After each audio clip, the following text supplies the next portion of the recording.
Disclaimer. Crossing the Line is not a show intended to bully or harass anyone. Do not go out of your way to find or mess with the authors featured on our podcast. They make what we do possible, and we love them. And you. Thanks. Enjoy.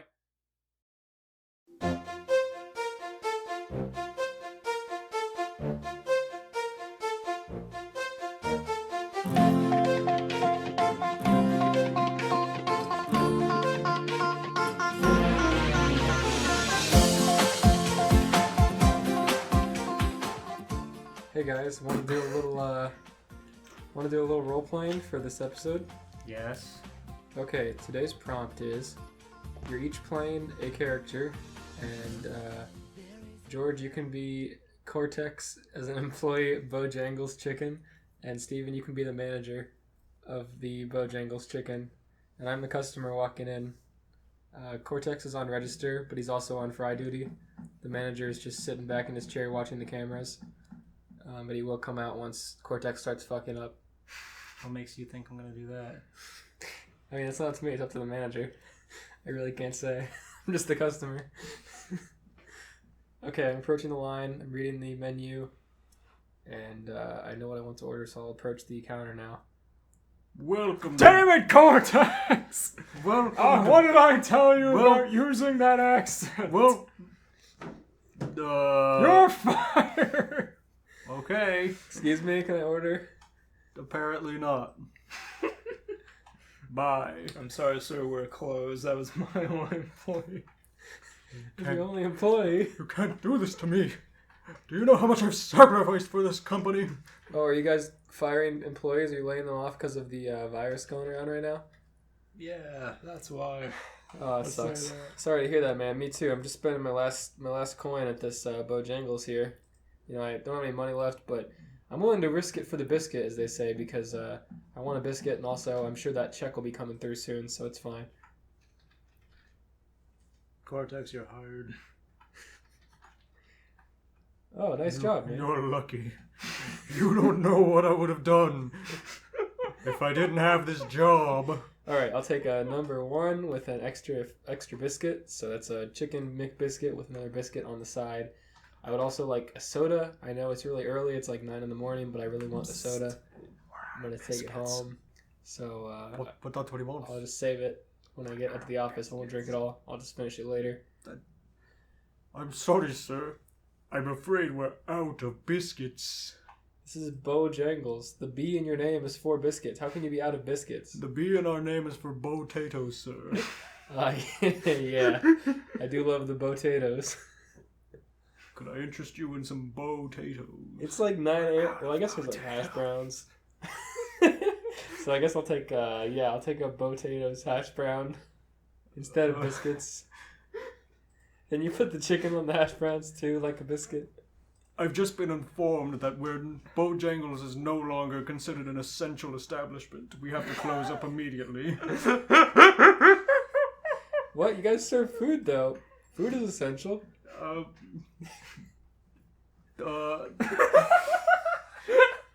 Listen, our food is not essential. I can promise you that. It's our food, not yours. Come on, you guys. You have the money already. I just put it on the counter. Just take it. Just make me a little sandwich. Take it. Don't give him any. Yes. So I'll be right back. Let me just count this and put it in the register and Okay. Have a good day, sir. Wait. I'm sorry, we're closed. Ding. Okay, I'll wait over here by the checkout area for my food.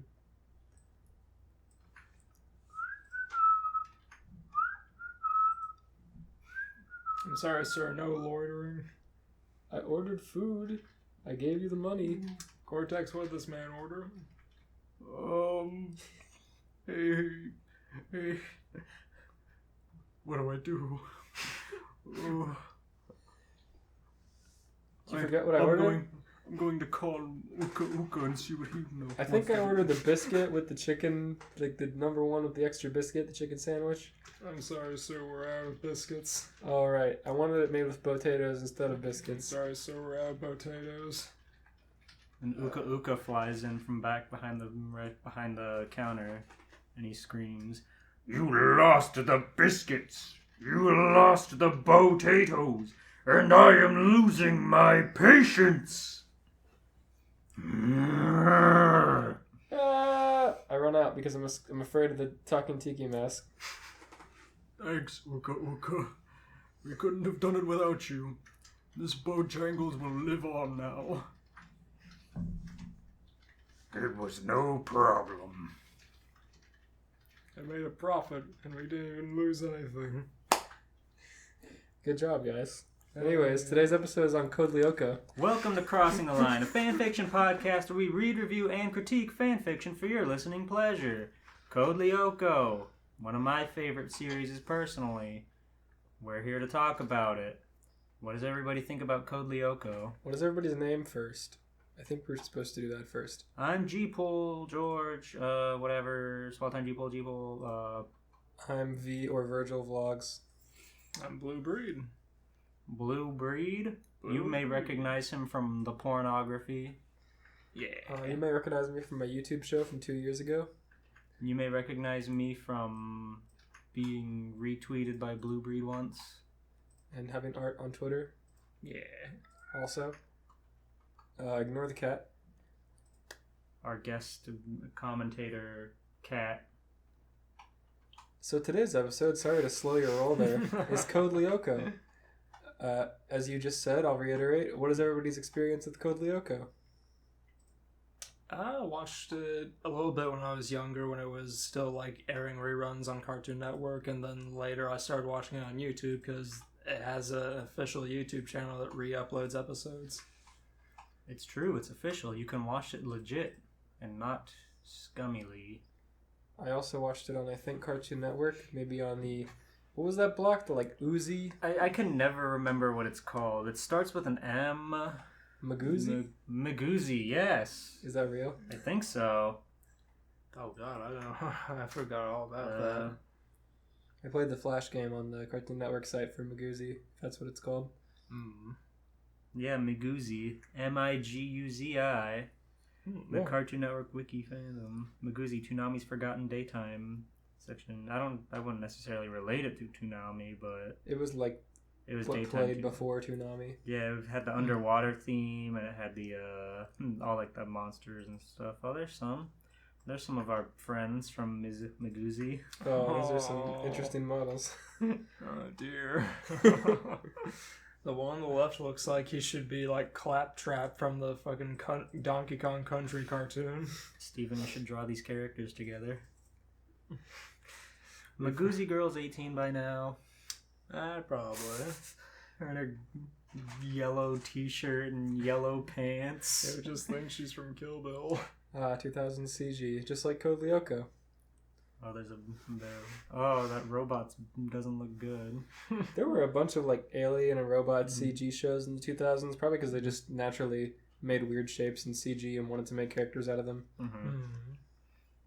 And I remember I loved Magoozy, though. Like, Code Lyoko was the only thing I remember being a part of its lineup. They got Teen Titans, they had Totally Spies. Y'all like Totally Spies? Oh yeah. Yeah. What's your favorite thing about Totally Spies? Alex.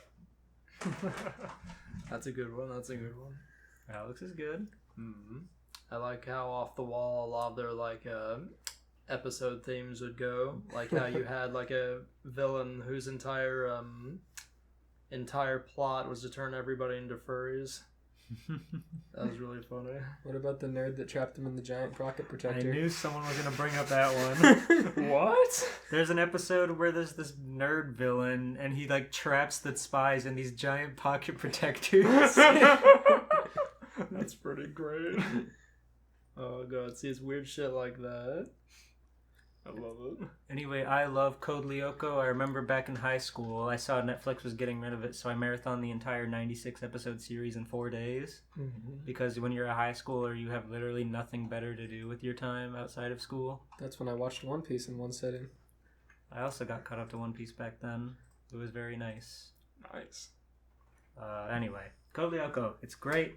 I love the characters. I love the show. I love the story. I love the narrative. I love Aelita. She was one of my animated crushes as a child. If you know me, there are only 3 women that matter in my life.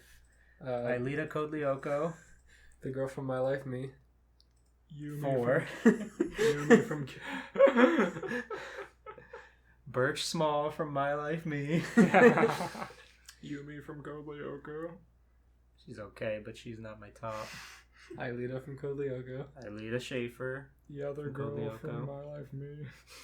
Sandra. Yeah. She does look like me. There's Kairi from Digimon Season 2. And Roll from Mega Man Legends. Those are the... Good choices. Oh yeah. Thank you. Roll's great. Thank you. Her character design's good. I have a skateboard with her on it. Oh yeah. So Elias, how's the theme song go? Yeah, where's your melodica? Okay, so I'll sing it, but you have to put a little bit of a robot filter over my voice and also play the Nightcore version of the song in the background Can we do that legally? in post. Pretty Yes. sure we can find Am I a gonna mid- have to create Nightcore? Just pitch shift it. We'll find It's a- Nightcore, it's legal. Sure, we can commission somebody for a MIDI. Yeah, you're friends with a pretty popular musician. Fair. Is it the Code Lyoko orchestrator? I wish. Okay, I'll give it approximately 10 seconds. Let me put a timer up. And I'm not going to attempt to bullshit for any longer than that. Okay. Wait, what are you doing? I'm just gonna sing what I can remember of the theme song for 10 seconds. Okay. And just put it in there. Okay. I wish you had the melodica, but that's okay. Make evil go away. We are going far, climbing up on the hill. Here we go. Let's go. Wait, I want to try again. Steven, you laugh like Dr. Robotnik in Mean Bean Machine. I can't help it. We're going up on a hill. Oh God, I actually listened to the song like 5 times in a row this morning to try to get myself psyched up, but It's I can't a remember. good song. Listen, the actual I don't like the lyrics of the actual song, but the chorus is great. Mm-hmm. The song is like There is a world that is virtual and different. yeah, that's the opening line. It can be so cold, makes us stand up for what's right. On a hill. On a hill.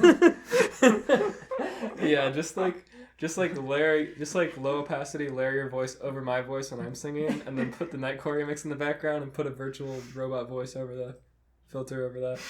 It'll sound great. You're making me learn a lot of things. Yeah, it's easy. This 10-second gag. Just go to Reverb and There's like 3 minutes of discussing a 10-second put gag. like double hallway reverb over my voice and Double. What if I like cut out the highs so it sounds like you're singing from a different room? What if I apply the water filter so that sounds like you're fucking gargling? What if you take a free water splashing sound effect noise and just layer it over the entire song? Just I can half the speed and then Paul stretch it.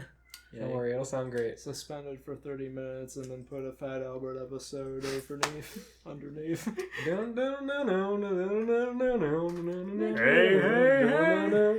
Make evil. This is very much devolving. It was a bad episode. I'm sorry. Don't worry, it'll sound great in post. We had Cortex working at Bojangles. We had a lot of talk about Code Lyoko and Miguzi and editing. I love the Miguzi Flash game. It was like Candy Crush in 2000, whenever it came out. It's good stuff. Anyways, what was that game? It's like Temple of Azuma or something, where you play as the frog and you shoot a diamond in like a circle pattern.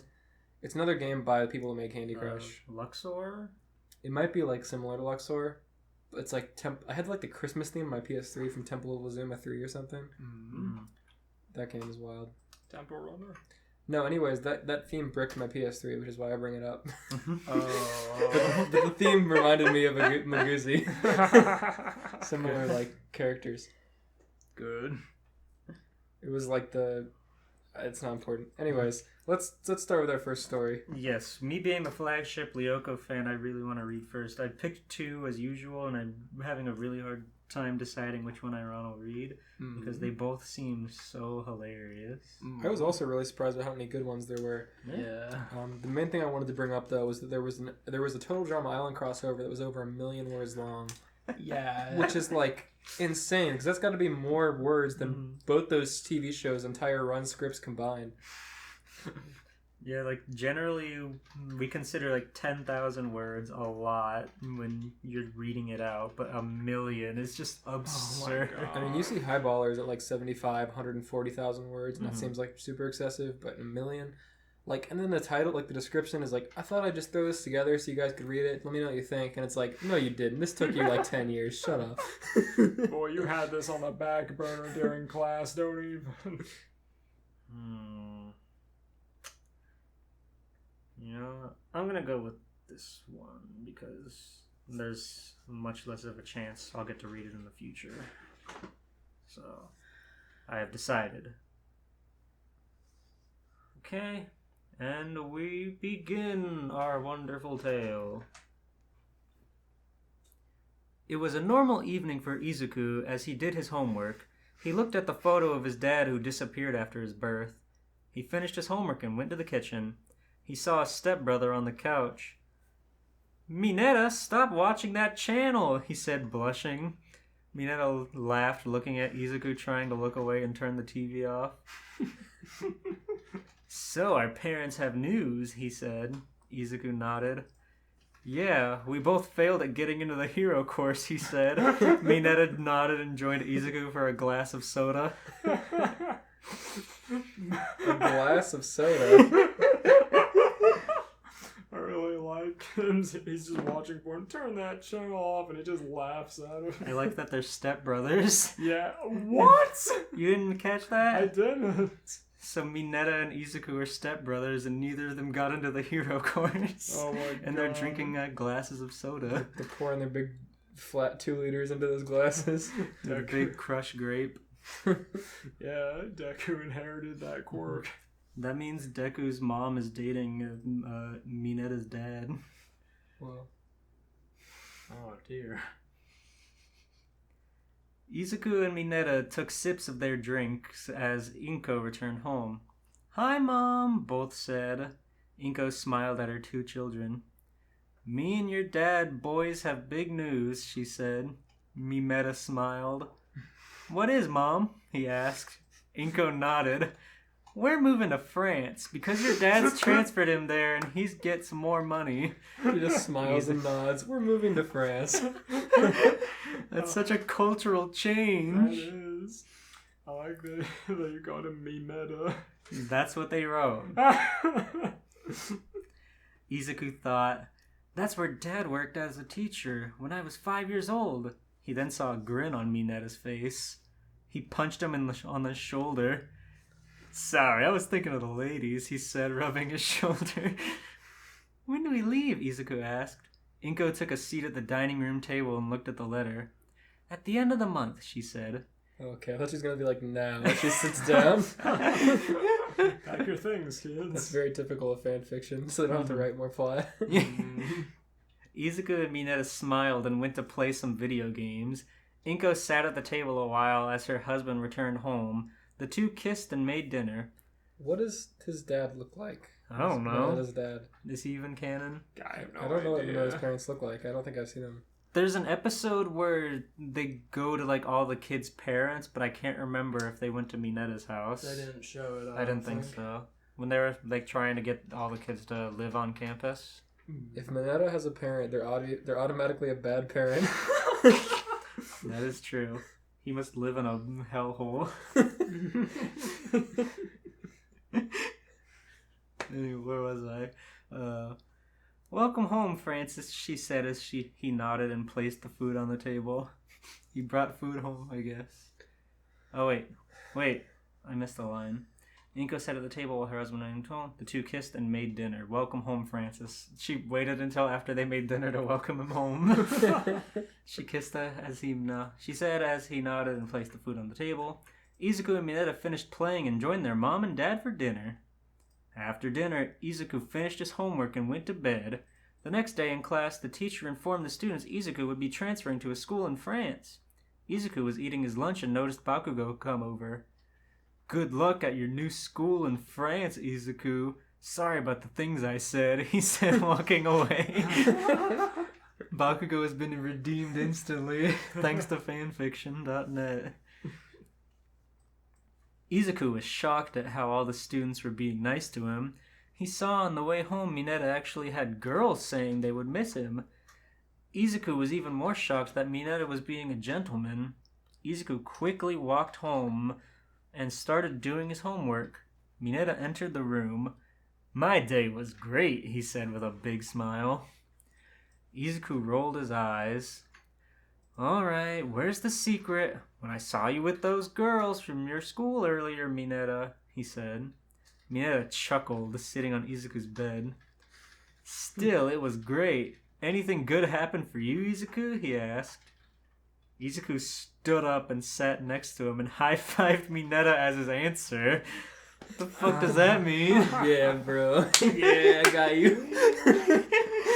I'm imagining a Drake and Josh parody, both these two. Just fitting. Mineta's dad is Walter. Moneta, but just fat and unpopular.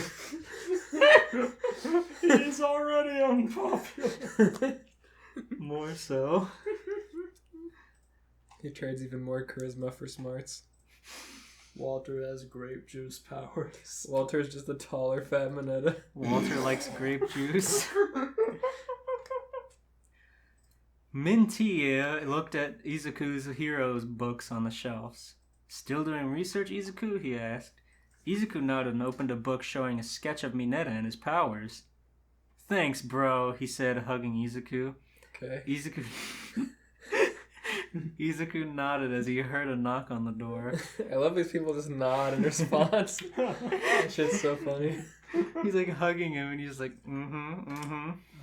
Nods knowingly. Izuku nodded as he heard a knock on the door. He went and answered it and noticed it was Bakugo. "What's up?" he asked. "Just come with me, Deku," he said. Izuku followed him to the park. "Why are we here, Bakugo?" he said. "Surprise!" everyone said.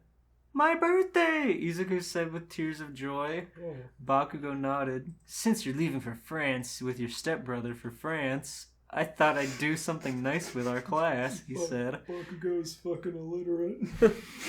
This is used to do. France and France.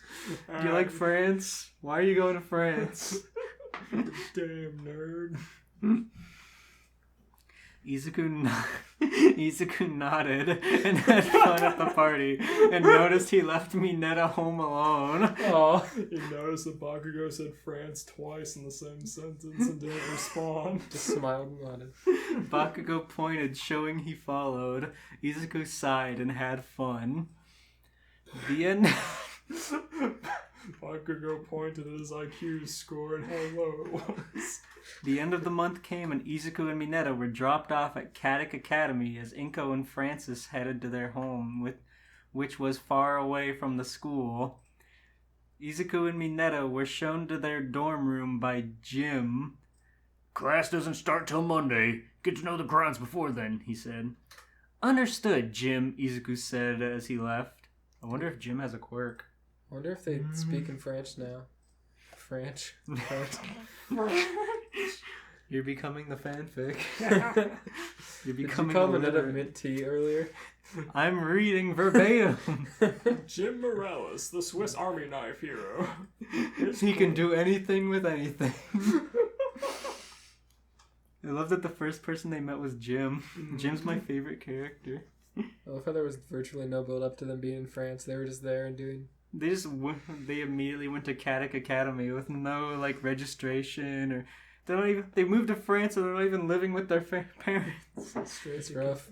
Straight to Kid Academy. Straight to French boarding school with no French lessons. You'll learn. You'll learn. This is the best way to learn. Your grades will suffer, but you will learn. You will suffer, but you will learn. Mineta took a seat on his bed. I know I want to know, he said. Izuku rolled his eyes and laid down on his bed to get rest. Mineta went to explore the school grounds. End of chapter 1. I hope you liked it and please review. I thought it would be interesting to write a story of Izuku Mineta as stepbrothers and thought combine that with Code Lyoko. Anyway, look forward to more. Good news, there's more. Oh, hell yeah. Chapter 2. Mineta looked around the grounds, bumping into a girl who made his heart race. Sorry about that, the name is Mineta, he said. The girl looked at the boy and noticed the drool and walked away. He walked around and stopped at the coffee machine and got hot chocolate. He took a sip of it walking around the forest. He came to an abandoned home. He took a sip of hot chocolate and went inside. He saw folders and files on the floor. He walked and found a house. How close is it that he could drink his hot chocolate all the way there? Right. I'm assuming he went to the Hermitage, which is a season 2 thing. Whatever, not important. Anyway, he picked up a photo of a girl and dad. He placed the hot chocolate down. He grabbed as many files as he could and ran to the dormitory. Why? You're fucking robbing! You're robbing! Someone could live there.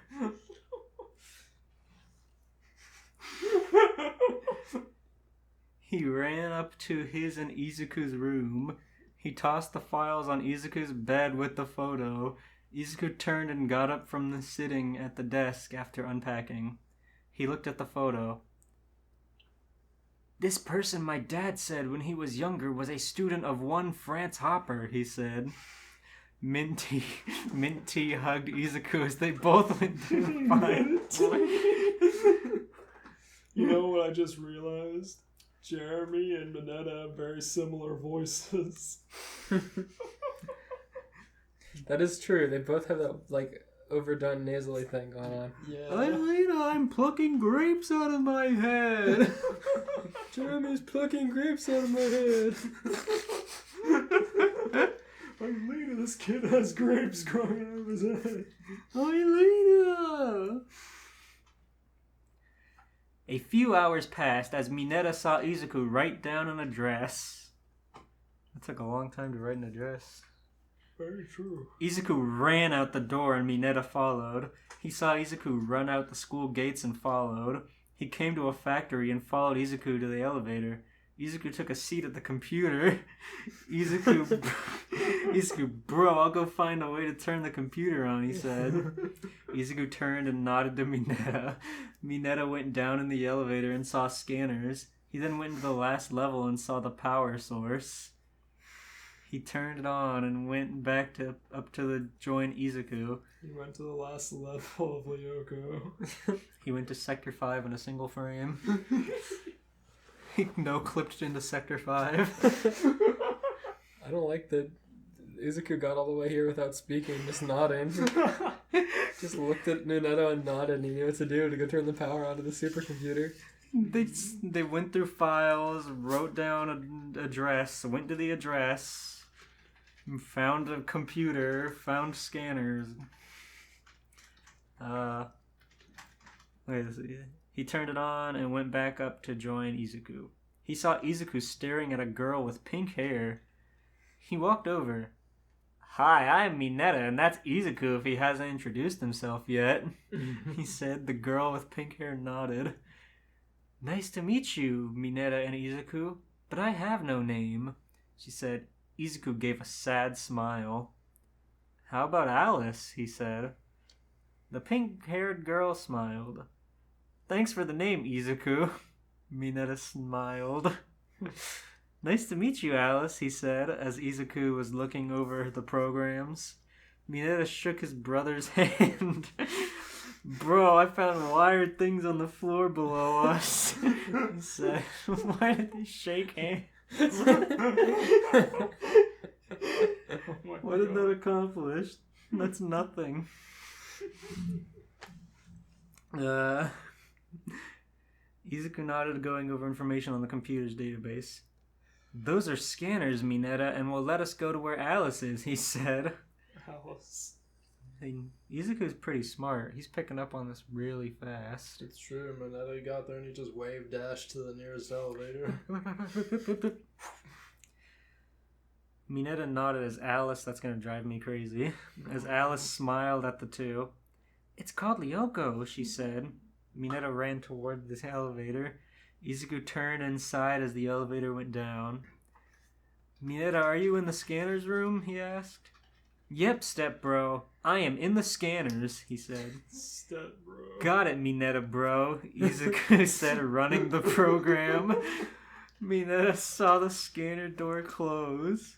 Scanner Mineta. Transfer Mineta. Virtualization, Izuku said. Mineta saw a flash and virtualized on Lyoko. He saw the forest and saw he was in a purple hero suit and had the same powers as his quirk. Mineta, did you survive? Izuku said. Yeah, Izuku, Mineta said. He walked looking at the trees and came to a tree he had to walk on to cross. He was walking on the tree and noticed the sea. He came to a tower and Alice come out and waved. He walked over and smiled. Hello, Alice. Lyoko, your home of Wonderland is amazing, he said. He heard Izuku making sounds of ugh. Alice chuckled, noticing wired pulsations in the ground. Izuku, I sense pulsations. Me and Mineta are going to investigate, she said. Alright, Alice. Mineta, protect her, Izuku said. Got it, Izuku. I feel like this should be role reversed. Mineta is not exactly the hero I would want protecting me. He's also not smart enough to be the computer god. He is useless. He has no redeeming qualities. I mean, Aelita can probably fend for herself better than he can help her. He took one look at her and was like, in me power.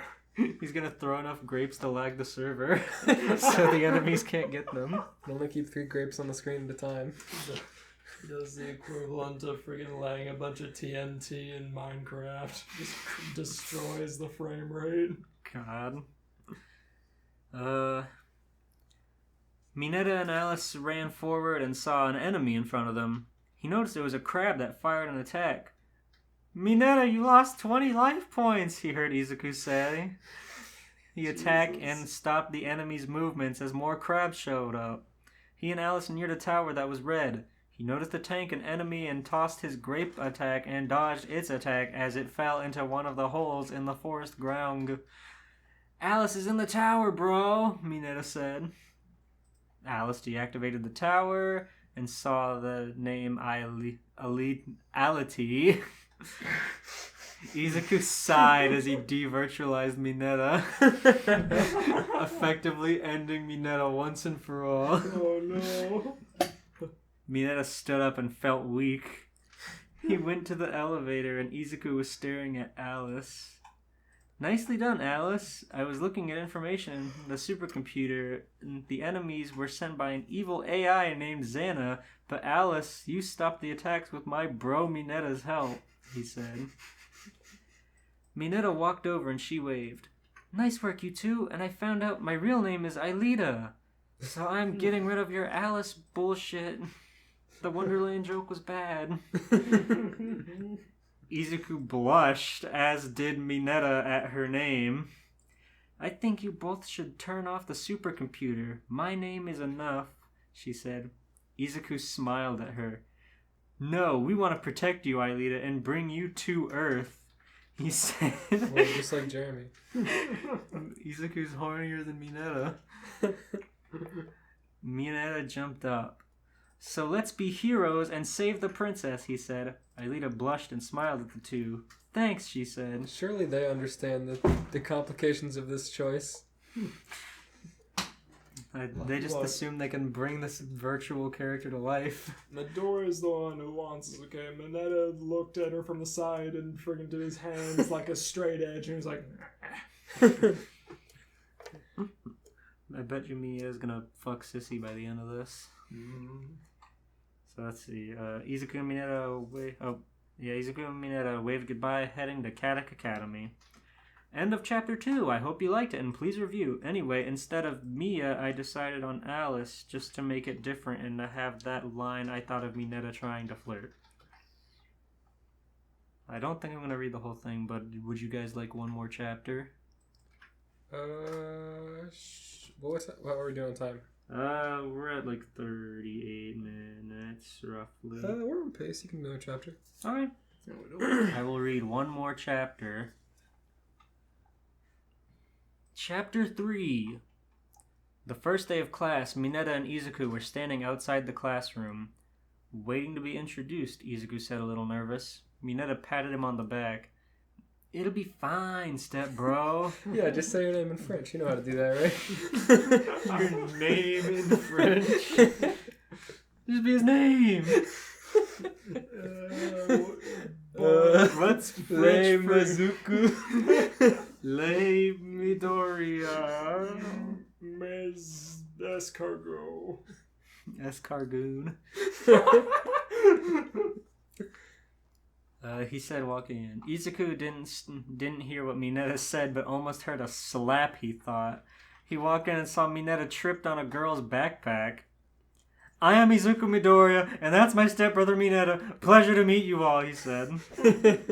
He helped Mineta up and both took seats at a desk behind a boy in glasses.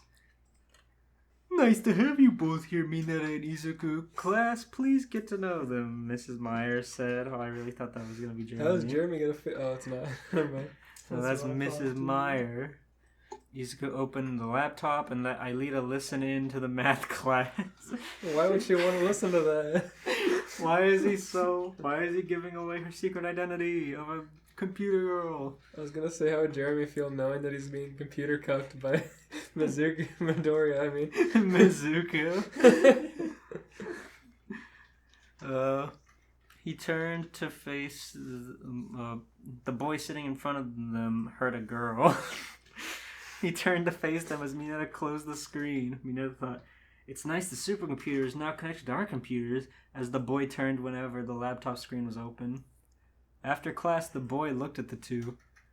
My name is Jeremy, and Izuku, nice job on solving that equations, he said. Izuku nodded.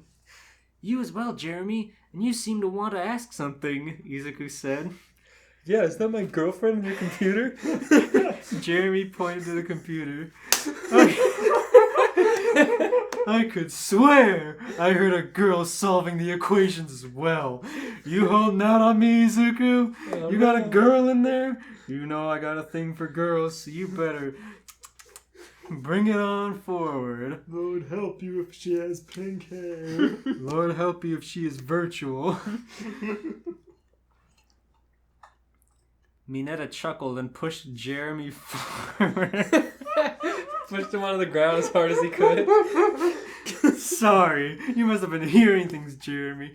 Go lie down. He pushed him through the wall. Plus Ultra slammed him into the locker. Shoved Jeremy into a locker.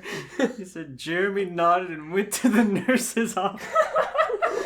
Jeremy thinks he's going insane. Oh, jeez. I think I've been watching too much Project Melody on OnlyFans. I'm hearing things. My mom doesn't give me enough allowance to subscribe to her OnlyFans. Fuck mom. The way it was worded out there to us, mom's OnlyFans. Oh, he's gonna bring Project Melody to life.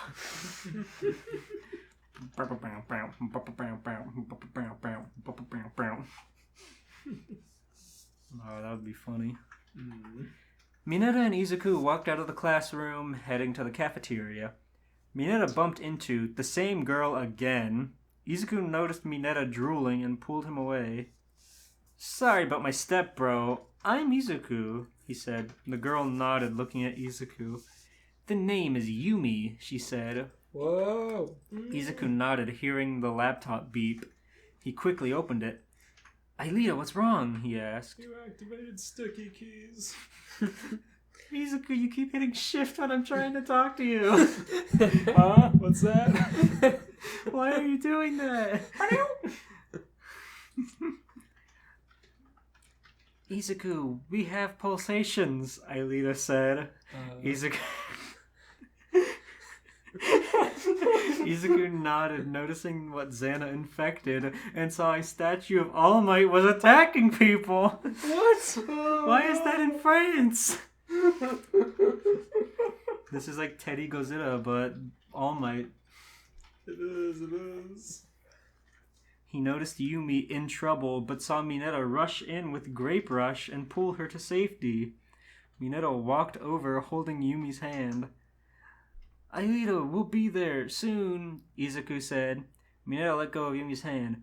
Happy to be your hero, Yumi, he said. Izuku looked at Mineta. Come on, he said as both ran off to the sewer grate. He and Mineta jumped down, not noticing they were being followed.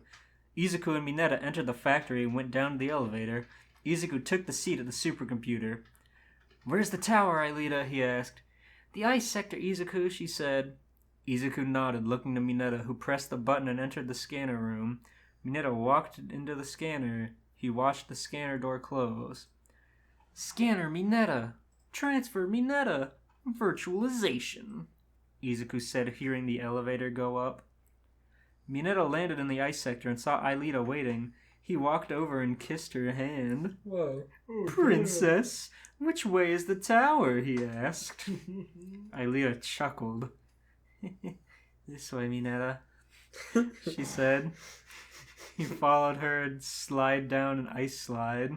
He tweened after her. This way, Mineta, a twinge of worry in her voice. He repeated the same 2 frames to walk towards her. He just does the fucking Game & Watch walk. She helped him up and they ran forward. He noticed block-shaped enemies. Blocks, he said. He tossed his ball attack and made all the enemies stick till defeated. Okay. You just saw a fucking broken wall and some bricks. I mean, it worked, I guess. He gave a thumbs up as they moved forward. He saw 100 enemies in front of the tower and started attacking as Aelita hit. no. He dodged the enemies' lasers. Izuku, bro, what's going on with my life points? He asked. Meanwhile, Izuku stared at Yumi after explaining everything. I would too. Well, there's this girl, and she's kind of attractive, and she's trapped in the virtual world, and she's real. We're gonna get her out of there, I swear. Midoriya! I'm not horny. Midoriya, am I dying for real? I'm doing this to help her, not me. Ah! Lyoko is so scary, bro! Stat, bro! I'm being shot by literally 100 enemies. What the frig? The server's lagging so bad I can barely move. Oh, mad Lyoko. I'm hearing the Code Lyoko, bros, you already schmo. What would Amenmo look like as a 3D Lyoko model? It's just exactly the same, but his skin texture looks like pasty and gross and all one texture. The same, but it's a low poly Resident Evil 2 model. I was gonna say it's like a control freak from Punch Time Explosion. Poor 3D model of a fat Teen Titans character. Anyway, where was I? Izuku stared at Yumi after explaining everything. She nodded with her hands in front of her chest folded. I noticed Mineta life points have started to go down, she said. He turned and looked. I see his attack has started to cause him damage, just like his quirk, he said, watching the news at the same time. The All Might statue is still going on a rampage and is nearing a factory no longer in use, the reporter said. Meanwhile, the Stone All Might is killing people in the streets. It's as powerful as the real All Might. They don't even know whatever they're doing is going to stop this thing yet. Oh, they know. They should be taking cover. Izuku should be calling the real All Might, but I guess he doesn't know him in this universe. He never met All Might. Oh, you're right. He's quirkless and pathetic. Oh yeah, that explains why he's a computer geek. He looked at Yumi. Please head to Lyoko, he asked. She nodded and headed into the scanner room. She walked into the middle scanner. Izuku, I am in the scanner, she said. Understood, Yumi, he said. He saw the door close. Scanner, Yumi. Transfer, Yumi. Virtualization, he said. He took a breath. Mineta, help is on the way, he said, hearing the elevator's doors being attacked. How are you just gonna send this girl? She doesn't have powers. And she's here to help. He's taking anything you can get. All Might's gonna come kick his ass. I guess she's stronger than him. Meanwhile, Mineta heard Izuku say help was on the way as he was noticed the damage he was causing himself. Got it, Izuku bro. How many life points? He asked. Izuku looked. 30 life points. Please be careful, he said. Mineta was devirtualized by a block as Yumi arrived. She noticed she was wearing a Japanese-style outfit with a geisha and had Tessin fans as her weapon. She tossed her fans at a block and watched it be destroyed. She noticed some were still stuck in place thanks to Mineta. She noticed one shot a laser at some ice that was about to crush Aelita. She caught it and crushed the remaining enemies. Telekinesis, she thought as Aelita entered the tower. Code Lyoko, Aelita entered. Back in the factory, Mineta sighed in relief as the All Might statue stopped. He watched the Izuku enter a program. Return to the past now, Izuku said. Mineta noticed a flash as he saw himself standing next to Izuku at the start of the day. Izuku stared at Mineta. What's wrong? He asked. Mineta sighed. Izuku, we just stopped a Xana attack, where he used the statue of All Might, he said. Izuku thought for a second. Explain, step-bro Mineta, he said, having a reason in mind why he couldn't remember. After class, Izuku, bro, Mineta said. Izuku nodded and took a breath. After class, Mineta and Yumi told him everything. He sighed. I guess I should have scanned myself in the supercomputer after the first Xana attack, he said. Yumi and Mineta hugged him. It's fine, Izuku. Just head to the factory now, Mineta said. Yumi nodded as they let go. We'll cover for you. Cover for what? Right. She said. Izuku nodded and ran to the factory. She looked at Mineta, who wanted to flirt with her. You may have a quirk, Mineta, but I will still kick your butt with my martial arts, she said. Mineta chuckled. Fine. I promise to try and be a gentleman, Yumi, he said. She nodded. So, Izuku explained his dad was a student of the one who made Lyoko, and maybe Aelita, she asked. Mineta nodded, checking his phone, showing a photo of Izuku dad with Franz Hopper. Yumi took Mineta's phone and sent a copy of the photo to hers. Mineta and Yumi heard the class bell ring. Mineta entered the gym as Izuku was late. Jim looked at Izuku. Izuku, why were you late? He asked. Izuku stepped back. Sorry, Jim, but I forgot my uniform, he said. Jim noticed it was in his hands. Go change, then 20 laps around the gym, Izuku, he said. Izuku nodded and ran into the gym. End of chapter. I hope you like it, and please review. Yay.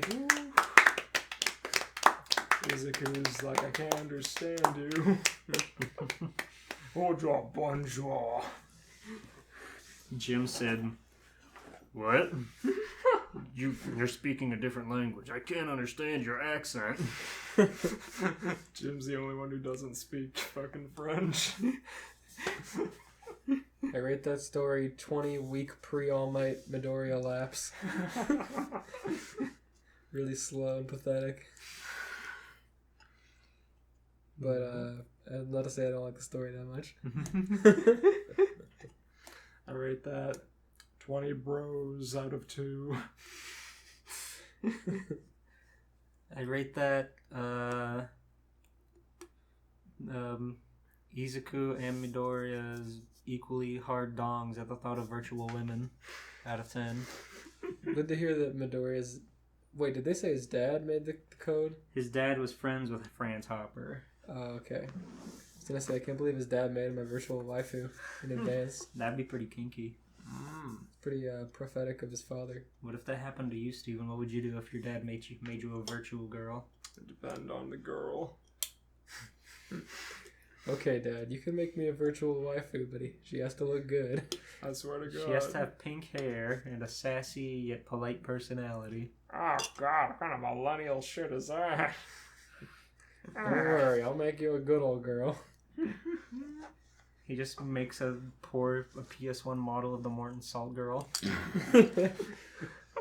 It's pretty... Well, what do you think? Want to bring her to life? PS1 model of the Morton Salt Girl. Oh my God. It's the only girl he knows. I can work with one polygon, I guess. Why not? Virtualize. Transfer Morton Salt Girl. Scanner Morton Salt Girl. Transfer salt. You like her. She's completely white. You like that, right? And I mean white. Okay, I've got a story queued up. Incredible! Hit us with the incredible story. I hope Jim is a prevalent character in it. So it's not too long, but no, I don't think Jim will make an appearance, but I could be wrong. I hope Aelita is a prevalent character in it and is in her underwear. I hope Jeremy is a prevalent. It's a French show. It's okay. I hope Jeremy is a prevalent character and that he has his season 1 voice. No buts, young lady. Seeing your great aunt will be good for you. You and her. Or that was the father, wait. No buts, young lady. Seeing your great aunt will be good for you and her. Her father spoke as he held out the plane ticket that would send his daughter off to the States. She needs help this summer with clearing out your great-grandmother's place, so I suggest you helping her. The dark girl stomped her foot, her cell phone in her hand. I don't want to go to Doomsdale. It's Dimsdale, Elizabeth. And you'll be going whether you like it or not. Oh, it's Sissy? They said the dark girl, so I assumed it was Yumi being a goth. That's like presuming she's like gloomy, upset, no, well, annoying. She's like blurred out like a character selection screen before you unlock the character. She's like hasn't been revealed yet. I don't want to think about Sissy like going to Dimsdale. This setup is already so good. Holy shit. Sissy's so funny. He pushes the ticket into her hand and places a hand on his daughter's shoulder. This will be good for you. You should see the world every once in a while. Elizabeth, a.k.a. Sissy, huffed. This is so boring, she whined. Why not go out and explore then, calls an older woman's voice from the kitchen. You could go meet the neighbors, or just explore the neighborhood. Mr. and Mrs. Turner are quite nice, and they have a son just a couple of years younger than you. Related to Dinkelberg? They're their neighbors.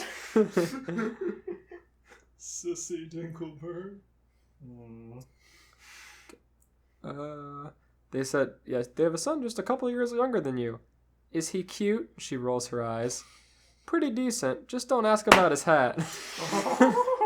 Pretty decent. He's 10. Yeah, The mom mom has said- those buck teeth. That's really funny coming from an adult in the fictional universe. Yeah. Pretty decent. Sissy sighs and forces herself up. Whatever. The door shut behind her with a light slam as she headed down the street. What was up with this boring old town? Nothing ever went on. She groans and pulled out her cell phone, sending a text over to her friends. They were more like her flunkies, always doing what she wanted and told them to do. Nick and Herb. To Herb and Nicholas. What's up? Dorksdale is awful and there's nothing to do. That's gonna cost her dad so much money to text France in the mid-2000s. Oh, you're so right. Phone. Like, this place sucks, and she keeps sending like some like small emoji messages. Dad gets a- bankrupting her The dad. dad gets like a bill of all the texts and they Yeah. just explicitly say that this place sucks and she hates her dad. He has to foreclose Caddick Academy because Sissy hates Dimsdale so much. She sent the text without a second thought before frowning when she received nothing after that. What, my message is not sent in here too? She practically screams. Ah! The neighbor had slightly stirred at her tantrum. A couple glanced out the door before gasping. You're perfect! The brown-haired woman smiles brightly. Could you watch our son, Tommy, while we go to dinner? Vicky's out of town this week.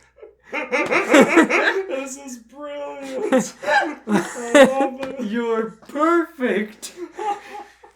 She says, look, I don't... The man automatically pulled out his wallet, pulling a bundle of cash out. We'll make sure to pay you, he said almost as goofily as the woman. But I don't... There was no convincing these people. She was automatically dragged into the house. Je ne suis pas, je ne suis pas. Timmy, the two called. We have a surprise for you. Timmy's parents are such funny characters. Indeed. So, like, Oh, Timmy. there's a weird transition here where, like, they say, here's the ticket to Dimsdale. It'll be good. And then she's just there with no transition. Of course. They did a star wipe. They went dun dun dun dun dun dun dun dun. And then she was there. Okay, so they say, we have a surprise for you. There was a slight pause, and Sissy was wondering if these two people were just completely nuts. Why was there such a long pause? Slowly, she began to back away, moving towards the door before she heard a teenage voice finally call back. A surprise? Are we going to the beach this year? Maybe the amusement park? Just us three? He questions excitedly as he hopped onto the staircase and slid down to get downstairs at least 3 times faster. I like that they included that flash animation speed descriptively. What is it? What is it? He was practically jumping up and down. Sissy couldn't help but blink. Why did this guy need a babysitter? He was at least close to her age. She frowned a bit, recalling that the mother had called him Tommy, but then inside she called him Timmy. Were there twins? She peeked around the teen, looking for another kid. Nope, his father spoke with a slight excitement of his own. His mother smiles, her bracelets clinking together as she gestures towards Sissy. Since Vicky's out of town, we thought we'd use a different babysitter. Blue eyes blinked as he looked at her. But I'm too old for... His father let a chuckle escape as he turned to the dark-haired girl. Just ignore him. Tommy turned 10 this year. Just ignore him. That's a good thing for your babysitter to do. Do you think Lyoko is just the dad planet from the show? Yeah, to make a mom planet so they'd be happy. I don't need a babysitter! The teen with the pink hat, which Sissy was noticing with great detail, was trying to convince his parents. Look, facial hair! He points to a one hair on his chin. His mother laughs and looks. It's just an ingrown hair. With ease, she plucks it out. Ow! He whimpers, rubbing his chin before pointing out another fact that Sissy had noticed. But my voice is breaking. The brown-haired teen shouts, his voice cutting between deep and squeaky. Maybe, there was a pause and the parent looked to the girl. What's your name? Sissy? Maybe Sissy can make you some soup. That'll fix up the problem. The man said with a chuckle as he ruffled his son's hair. He placed a hand on the woman's waist, ushering her out. Bye, Tommy! Tommy, Sissy could only guess, sighed. It's Timmy, he mumbles. Scratch that. Timmy was obviously upset about this new development. I like how there was no establishment about Sissy's family in Dimsdale. She just exists there now. I like how there was no establishment which woman he carried out the door by the hips. I thought he just fucking took out Sissy. He's like, you're younger. I like you better. Timmy. She sighs before holding out money. Look, you're obviously old enough to stay home by yourself. Why don't you take this and order a pizza or something? Wow. Bright, So thoughtful, Sissy. Goddamn. bright blue eyes startled her as they looked up to her, as they flickered between their being saddened by the reactions of his parents, before smiling to her. That didn't make any sense. They generally don't. You might as well stay. They'll just call demanding to talk to you if they realize I'm home alone. He pushed the money back towards her before holding his hand out. I'm Timmy. Timmy Turner. Black eyes blinked as Pale's cheeks reddened slightly. Elizabeth Delmas, but you can call me Sissy. She introduced herself before shaking his hand. Nice to meet you, he grins lightly. Next chapter. Dramas and Wishes. The clock's ticks only seemed to get louder as Timmy and Sissy sat on opposite ends of the large pink couch, both quiet. After their introductions, and Timmy convincing her to stay since he knew his parents would call and ask for her, they'd sat there, in awkward silence. Look at them, whispered the two figures at the top of the stairs. The two fairy godparents made themselves inconspicuous as they watched their godchild and his new babysitter. For a second, I forgot they exist. Yeah, I didn't expect them to in this story. Well, Timmy's clearly miserable. They're not saying a thing. I know, we could start a party, the green fairy cries as they made a horn and balloons appear. The two teens looked up when they heard the noise, only to see nothing there. The pink fairy, Wanda, scowls at her husband. You dimwit! If she sees us, then they could take away from Timmy. Sorry. Cosmo apologizes. I wasn't thinking. What? I can't say it. Downstairs, they heard the TV click and they peeked back around the corner of the stairway. Timmy had turned the television on, handing Sissy the remote. Why don't I make us some popcorn, he suggests. We could find a movie and snack. Looks like our boys got it figured out, Wanda says happily. Okay. Both of the other people on this couch are hand gesturing to finger and hole. What? We didn't do that. Steven's really creative. I know a few. Timmy headed to the That's kitchen. Blue Breed. What do you had? 77,000 followers, something like that. Yep, about to hit. I'm at like 77.9. So You hear that? close. You hear that? And he did it all by making finger gestures on Instagram Live and people watching and saying, whoa, whoa. It's true. It's true. He went on Twitter one time to do a live stream and just put his finger, did sex gestures, and then ended the live stream and got 1 million retweets that day. Resulting in an instant 80,000 followers, some of which dropped off when they realized he wasn't doing that all the time. Dude, I put that shit on Reddit. I got gilded so fast. You got Reddit gold. Hell yeah. Timmy headed to the kitchen as Sissy began her channel surfing. She gasped lightly as she landed on a foreign channel, a French soap opera. Who knew? I didn't think this dumpy little town ever even had good TV. She slipped out of her shoes before adjusting to an Indian-style position before leaning forward, her elbows on her knees as if the position could bring her into the picture. That's crisscross applesauce, thank you very much. Predicament dans leve est plus belle.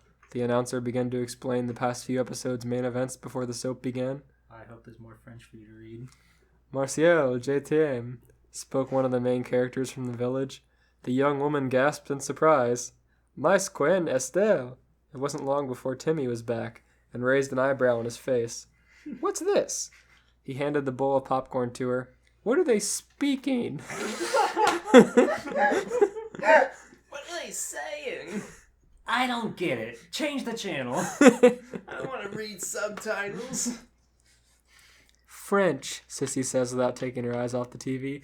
It's my language back home. The brunette boy blinks. You're French? He asks in surprise. From France, she says before gasping lightly and taking a handful of popcorn. Born and raised. Oh, he says slowly.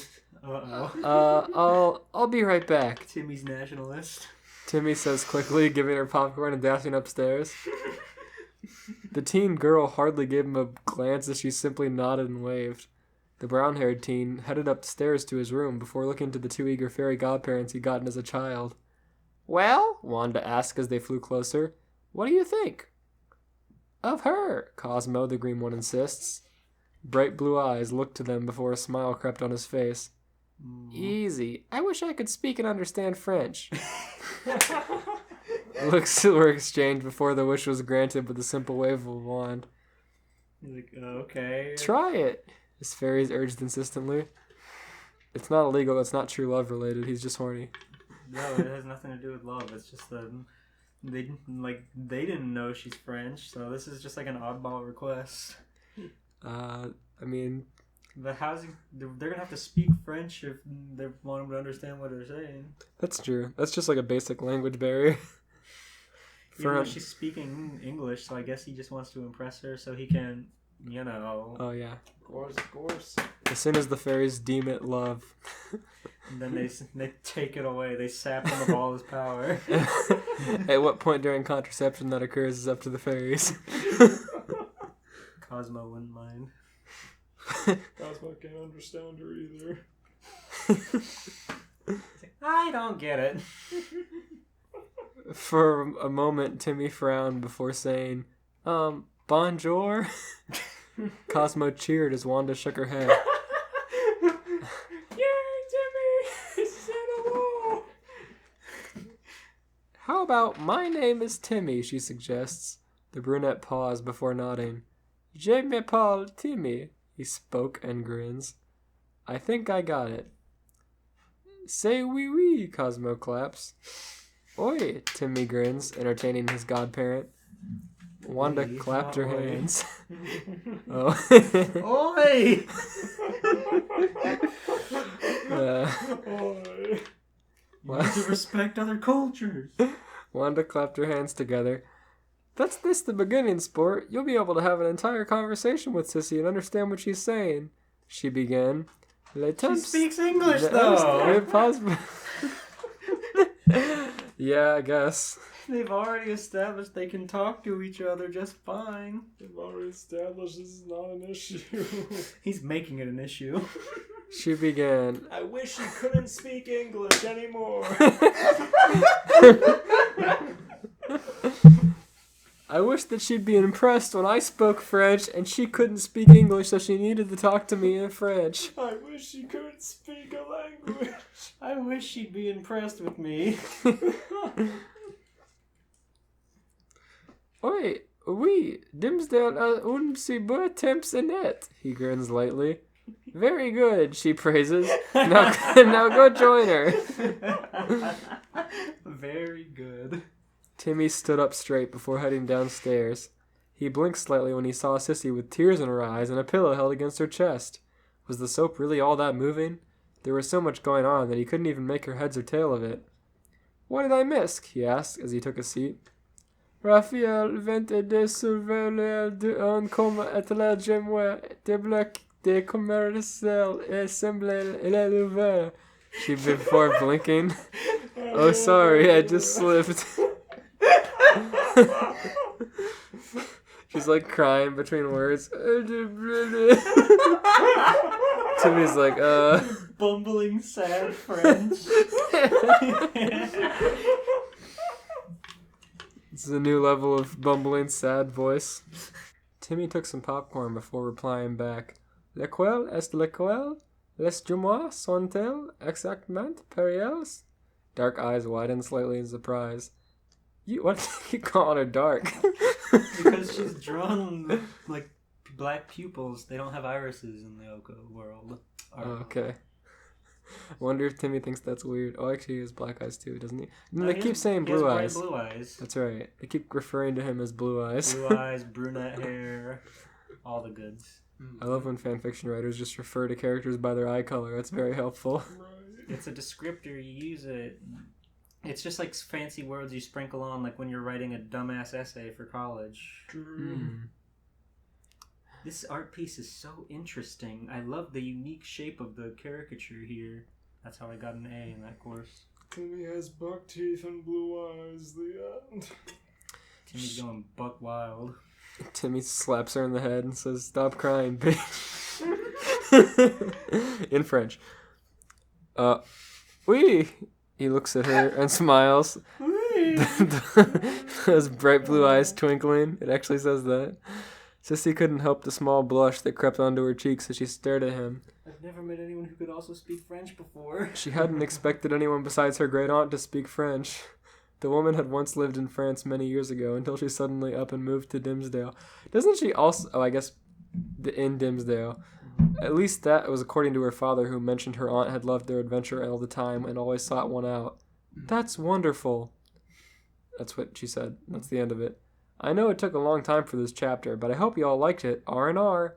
French translations. We got it. This is a good translation, though. Raphael just woke up from a coma, and Martial's evil twin appeared to steal him from her.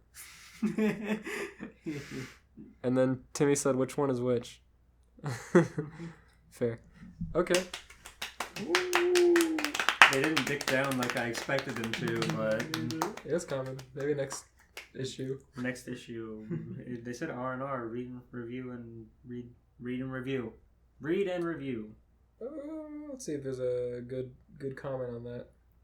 I rate that story. God.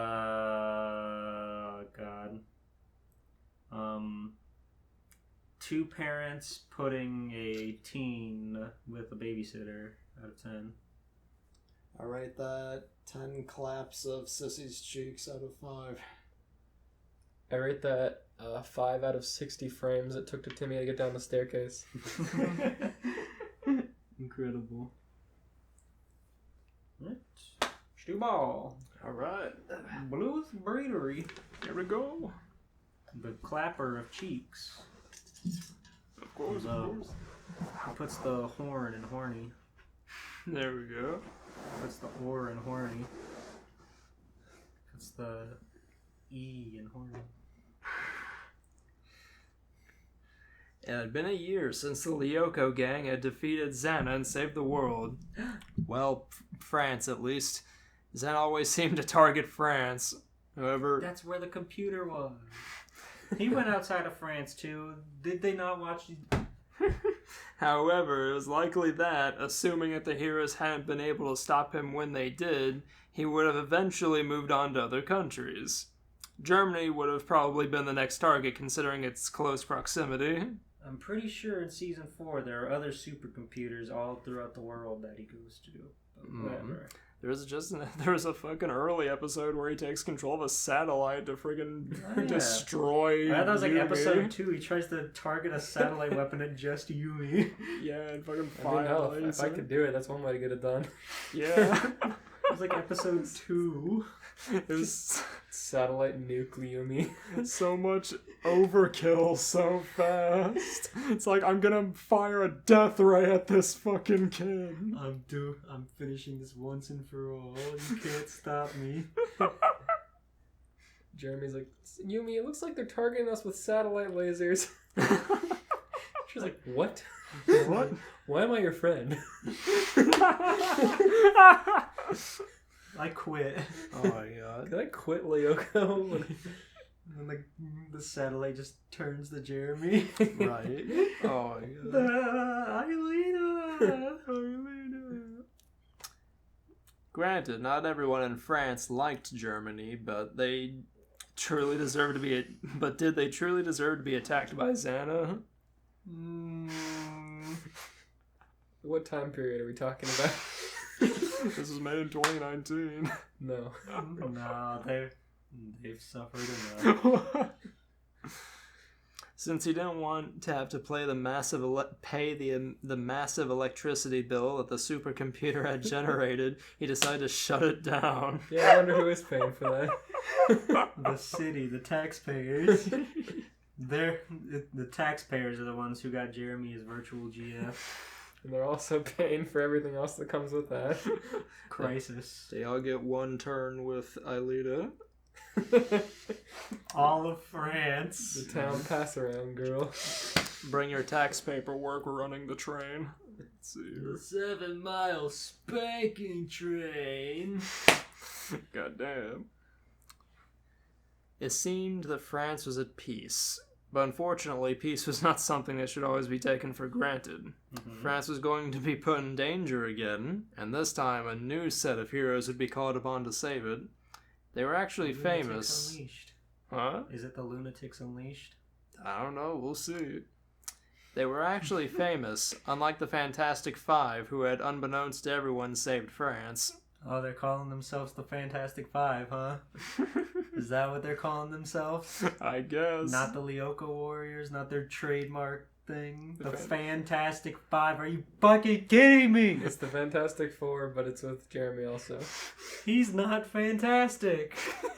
He's got big smooth brain. He's got big glasses. He has a waifu.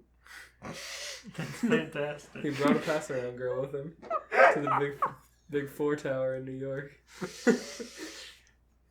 I'm really tired of her. Can you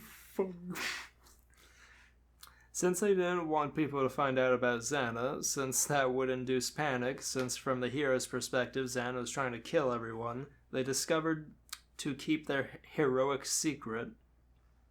This came with its disadvantages, such as when Jeremy and Aelita got a detention at a critical moment. During a critical live stream. But had ensured that there would be peace. Just in case they were discovered, there was a return to the past feature built into the supercomputer.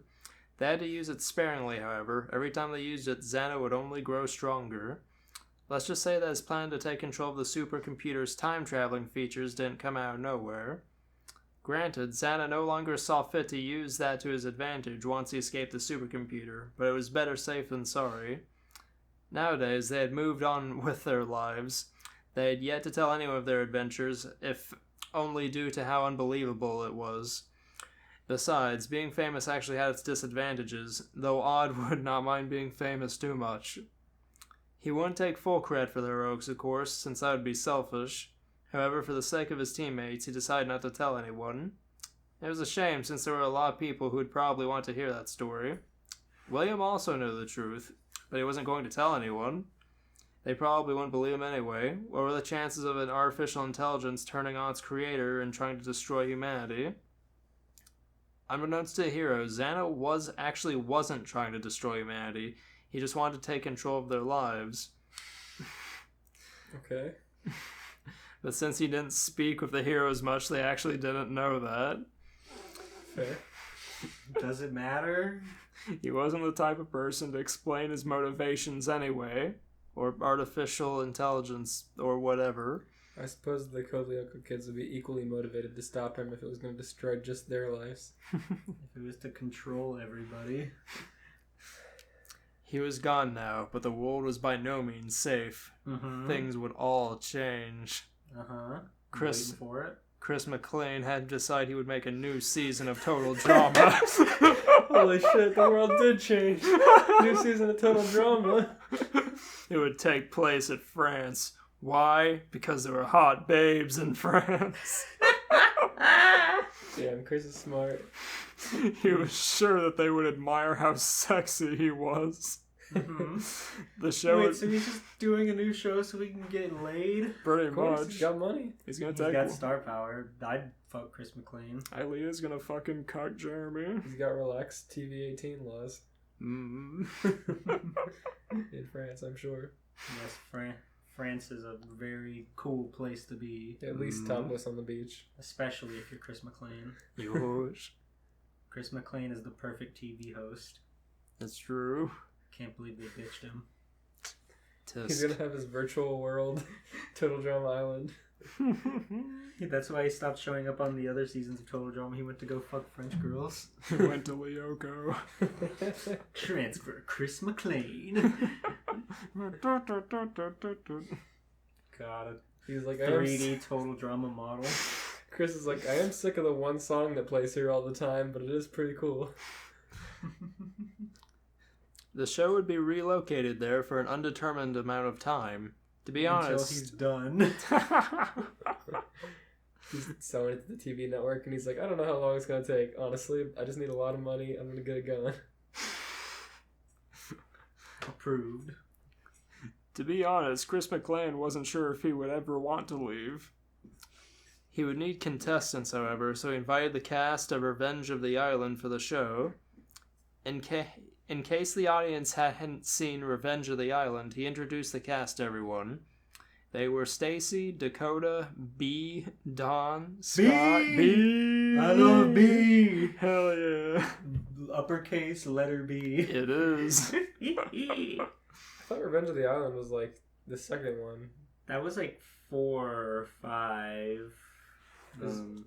There was Island, then Action.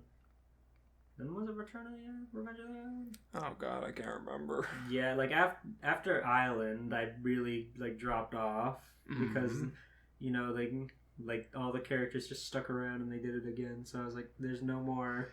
Like 0-1. Why is he still here? Exactly. Yeah. They were Stacy, Dakota, B, Dawn, Scott, Cameron, Lightning, Zoe, Brick, Mike, Joe, Anne Maria, and Sam. Lightning? Lightning. Okay. You know, Joe. Jim Morales. Sam. I hope Chef is replaced by Jim Morales. Me too, holy shit. This is going to be an interesting season, noted Dawn. However, she predicted misfortune would fall France. What was going to happen? Yeah. Is this the million-word one we were talking about? No, it's like 3K, I think. Yeah, I'm just glad to be on the show again, remarked Cameron. By the way, rumor had it that for some strange reason, French had a ridiculously huge sewer. He supposed it would be preferable to explore the sewers than it would the catacombs. They sounded creepy. Why are they exploring the sewers or the catacombs? What's going on? It's a challenge. They need to claim immunity. You need to gain disease immunity in the catacombs. The first team to completely find a way to put yourself on the internet gains immunity. The first person to be immune to coronavirus wins immunity. The first challenge was going to be simple. Chris McLean was simply making a hide-and-seek challenge. They had to hide from Chef. That's impossible. No one can hide from Chef. Unfortunately, Stacy had a hard time doing so. She was fat. Other campers were more successful. Damn, that's a cut at Stacy. Way to call out Stacy individually. God damn. She was fat. Unfortunately, of our 100 competitors, this girl's really sucking. This girl is fat. Other campers were more successful. Cameron had an idea. Granted, the sewers were probably infested with rats, but it seemed like an excellent hiding spot. Would Chef ever be able to find him? It seemed as good as an idea as any. The Pedro would let him know when the challenge was over, so he could climb out from the sewers. However, what he discovered was a bit more interesting. Looking at Stacy, Total Drama Island. Oh, Stacy. Oh my god. I hate her. She has the same head shape as Eddie from Ed, Edd n Eddy. Oh no, she does. Yuck. I hate the way her head goes inward towards her neck. Poor Stacy. Stacy labeled the blatant liar. Wait, here's another one. Stacy labeled the compulsive liar. Stacy's really the Usopp of the Total Drama Island series. For some strange reason... Corona. For some strange reason, the sewers led to some sort of abandoned factory. Now, what was it doing beneath those sewers? There was also an elevator leading to some sort of computer. However, it didn't look quite like any computer that he had ever seen. Shrugging, he decided to turn it on. He felt a sense of dread when he approached the lever, but he ultimately decided he was just being a worrywart. This was a big mistake. Which character is this again? Cameron. Okay. Cameron took a look through the computer, but he found all sorts of things that were rather bizarre. What was this about a man named Franz Hopper? What about a girl named Aelita? What exactly was Project Cartage? Why does everybody just turn on this computer as if it's their own? Just start using it. They're curious. Curiosity killed the Cameron. Could it be that he had uncovered something that the whole world was trying to keep under wraps? He's gonna code a brand new Xana. Oh no. If so, perhaps he shouldn't tell anyone. Maybe if the FBI wiped his memories, he could forget what had happened and he didn't have to worry about the government's secrets being spilled. If you go to the FBI and say, hey, wipe my memory, I know a lot about bad things about you, that probably wouldn't go very well. They're just gonna shoot you in the head. It's like, oh, okay, we'll kill you, thanks. Wait, no! There were some things they didn't want to remember anyway. Okay. Shrugging, he decided to go back up to the elevator and relax. But unbeknownst to Cameron, he had unleashed something horrible on France. He goes to France for a game show and unleashes something horrible upon France. Chris McLean's trying to get tail. He says, not cool, dude. Not cool. You just unleashed Xana upon all of France? Not cool. Take a walk on the pier of shame. He had awakened a computer virus. The virus examined its surroundings. Much to its pleasant surprise, it discovered that someone had activated the supercomputer. No, they killed Xana. No. Personally, it thought that nobody would ever do such a thing. Jeremy had been firm on shutting it off and making sure it stayed off. Perhaps he didn't want Xana to return somehow.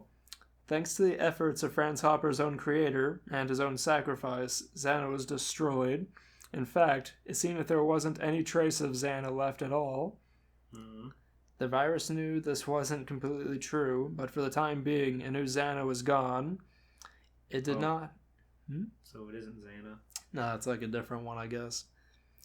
It did not have any opposition to its plans currently, so now would be a good time for it to start. Unfortunately for Franz Hopper, what he did not realize that Xana was actually keeping another evil in check, an evil that was living dormant inside of him. Not an evil that was more evil than he was, but an evil that was more chaotic. Oh no. Instead of artificial intelligence, the world was now dealing with a computer virus. The computer virus that had unfortunately gained sentience. So Xana. So an artificial intelligence stuff. Annex. Right. Annex. The agent that Franz Hopper had created had unfortunately been designed to counter other agents, not computer viruses, so it was left unharmed. For quite some time now, it had been lying to Xana, slowly gathering strength, and unfortunately, Xana's destruction as well as reactivation of the supercomputer was actually what it needed to awaken. Now that it had awoken, it wondered what it should call itself. Like Xana, the virus is perfectly capable of shape-shifting. In other words, it could choose whatever identity it wanted. It called itself Mavericks. Yes, that name sounded perfect. It called itself Duncan and joined Total Drama Island. Owen. The perfect game show contestant. Could have been called itself Gwen and then been the hottest character in the show. Oof, hell yeah. Since Santa identified himself as male for whatever reason, it figured it would identify as female. Hell yeah. Now, Steven, I want you to draw fan art of Mavericks. oh, we do. So obscure. Fanfiction character. Fanfiction sequel to Code Lyoko with total drama characters. Now all she needed to do is come up with a symbol. Santa had one. Why not come up with her Why own? do you need a new symbol? Why do you think this way? You're a computer virus. She didn't want to choose eyes as her symbol as Xana had. She didn't want to be mistaken for Xana. What does everybody think the symbol's gonna be? I'm I'm guessing the ninja star. Feet. a square within a square. Here. Wait, I changed it to skull. Okay. Xana and Mavericks were totally different, much as she had attempted to make Xana see things her way. At that very moment, Cameron returned. To be honest, he was intrigued by the computer. He didn't want to find anything that would be considered private, so it would cause him to be targeted by the FBI. He decided to simply look around the room. This is really advanced, noted Cameron. It seemed that it would take an intelligent person to operate it. Luckily, he was smart enough to do so. He didn't want to sabotage it, however, so he decided to leave it be. However, he couldn't help but shake the feeling that he was being watched. Mavericks couldn't resist the opportunity to talk to him. This is Cameron, by the way. Yeah, the Urkel character. Oh no, okay. Let's see here. However, he couldn't help but shake the feeling that he was being watched. Mavericks couldn't resist the opportunity to talk to him. Wait, maybe that was it. She would use a mouth as her symbol. She loved talking to others. Okay. Big BJ lips. Mm-hmm. She had tried to persuade Xana not to be lawful or good, but she had only succeeded in the latter, even after she had successfully corrupted him. Cameron noticed a green mouth with fangs appearing on the screen. There was also a green tongue as well. Was that there before? Asked Cameron. Good. We shouldn't have given you this power. And so Cameron is Urkel. You should have described him as the Urkel one. He is, but... He is. Hello, I must thank you for releasing me, stated Mavris. You can talk? Inquired the boy. Actually, it's not the supercomputer that's speaking. It's a computer virus living inside the supercomputer that's talking to you. Call yourself a virus in front of the kids. But not just any computer virus. A Trojan is nothing compared to me, noted the virus. What? Shouted Cameron. You reactivated the supercomputer, so now I'm free to do whatever I want. The world has gotten too orderly, wouldn't you say? Unplug it, Cameron, hurry. It's All it's monologuing, take it out. It's time that somebody changed that, said Mavris. Cameron screamed.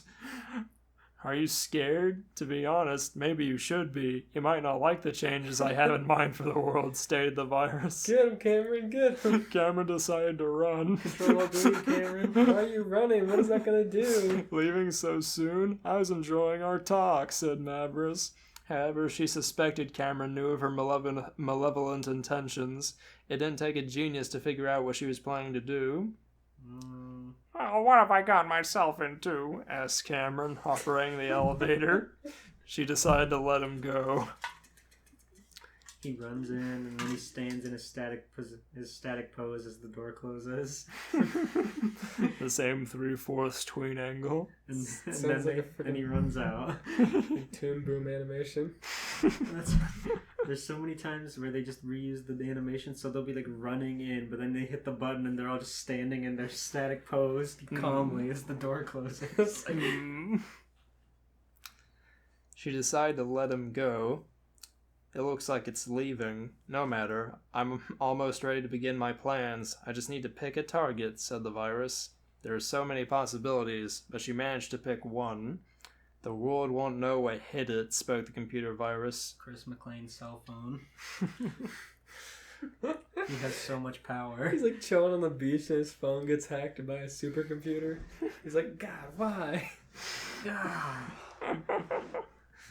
He just takes the SIM card out and destroys the virus. Rub sand in his SIM card, effectively stopping the virus. And his phone. You got a new one, he's got Chris McLean money. Fair enough, fair enough.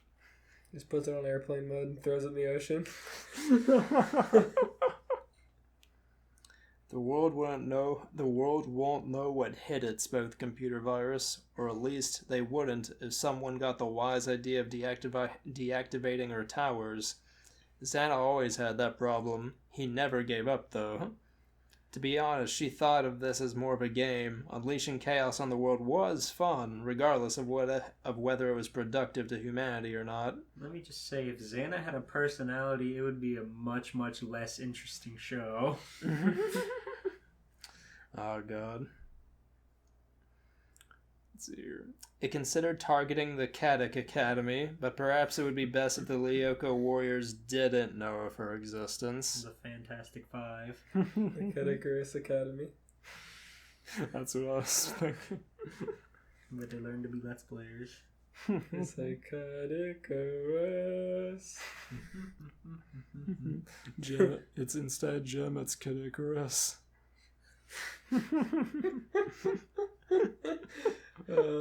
You see Kadikarus fucking after imaging around fighting Odd. That's only in one episode. I know, it's funny. Shaving his head on the track while they're running laps. They would likely figure it out eventually, but the later they found out, the better. At Kadak Academy... do you ever get the feeling that evil is going to insert another coin in the arcade machine one day? Inquired Ulrich. What are you talking about? We already defeated Xana. He's gone forever, exclaimed Odd. Yes, but what if there's another threat to the world that threatens to destroy what we hold dear? Asked the teenage boy. Fuck it. Like, I'm not responsible for that shit anymore. We defeated Xana. I've made my peace, Ulrich. Ulrich, don't fucking tell me if that happens. I don't want to be involved again. I'm washing my hands of Lyoko. What happens, happens. Fair. What are the chances of that? Inquired the teenage boy. Unbeknownst to Odd, the chances were actually rather high.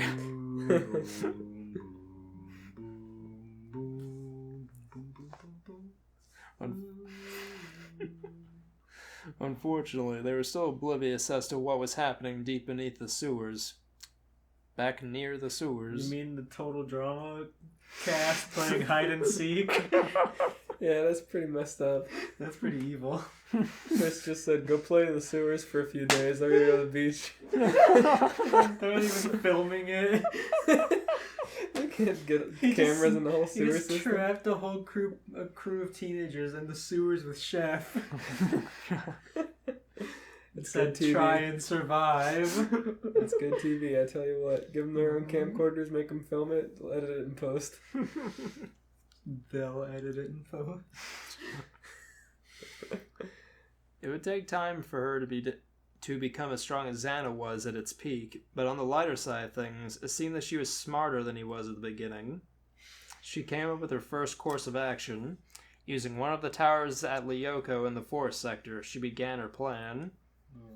Perhaps she would make more Lyoko sectors. That would increase her strength. Elsewhere, Cameron had to warn everyone immediately.